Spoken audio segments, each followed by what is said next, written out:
Shakargarh road पे ये गांव आता है, कस्बा आता है। तो बिल्कुल लबे सड़क के रोड के दरमियान पानी देख रहे हैं। पानी जमा होने की वजह से ये है कि छप्पर था दोनों तरफ और दूसरी तरफ भी। तो जो मालिक था वो ये जगह जो थी गुंजान पड़ी हुई थी, अब मालिक ने उसमें मिट्टी डाल दी है। अब पानी की निकासी का मसला बन गया। तो अब ये पानी रोड पे है, यहाँ से अफसरान भी और यहाँ मकामी जो रेवेन्यू में मुलाजिम है वो भी यहाँ से अक्सर उनका इलाके इधर गए हैं तो गुज़र के भी जाते हैं, और भी अफसरान गुज़रते होंगे यकीनन।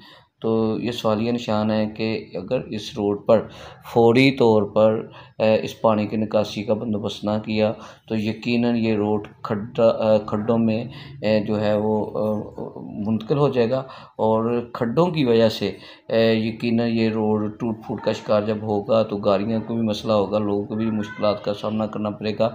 और ये हाल ही में ये रोड बना है तो ये यकीनन रोड टूट जाएगा। तो इस रोड को अगर बचाना है तो यकीनन इसके लिए सद्देबाब करना होगा, इसका हल करना होगा।